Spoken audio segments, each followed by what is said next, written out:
The next issue is redundant publication, and it is considered to be a serious case of academic misconduct. The author should be aware that what constitutes redundant publication. As the term indicates, redundancy in academic writing is repetition without adding any meaningful new contribution. If I take the study of Roy 2006, the redundancy or publication overlap may be committed in the form of data aggregation or augmentation, data disaggregation, data segmentation, reanalysis of the same data, and providing same data with different conclusions. So this is a proper categorization of what can be categorized as redundant publication. Okay, so now what is data aggregation or augmentation? It refers to the use of additional new data in the already published data set.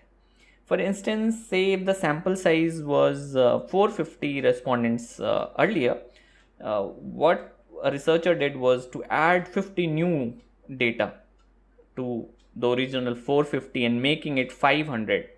Now what happens in this case is the parameters of the new aggregated data, for example the mean, the standard deviation, the graphs reported, will change. The wrong here is that the audience is made to believe that this entire data set is independently derived, where this was not the case. The second issue is of data redundancy is data disaggregation. Now this refers to the practice of removing some of the data points from the already published article. So for example, it was 450 earlier. The researcher wanted to remove some of the say outliers, some extreme values, or formulated a new criterion in which only some data points were removed. Now this data set will have again different parameters, again different mean, standard deviation graphs, and will be portrayed as something which has not been published earlier.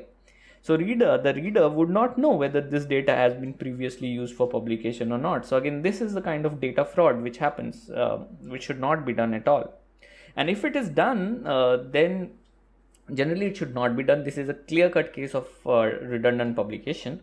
However, if the author wants to make a comparison by adding some new data or deleting some new data, then that has to be clearly mentioned in the research article itself, that this is the practice which one is following. The third one is data segmentation, or you can also say salami slicing or least publishable unit. Okay, so salami slicing or data segmentation again refers to segmenting the data for publication purpose from a larger study. For example, it's a dissertation or a thesis or a large project where a lot of data has been generated. Now this can be broadly categorized also under the head self-plagiarism or text recycling. One should note here that the technical aspect of data segmentation, the technique of segmenting the data from a larger data set or a longitudinal data, is not considered a wrong in entirety in itself. Actually, it is often considered to be meaningful to do that also. However, there are some rules for doing it.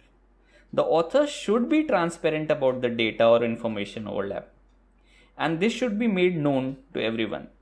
The author should fully disclose the overall purpose of the study and why it is necessary to segment the data, and that data which has been generated for a larger study, that needs to be clearly outlined.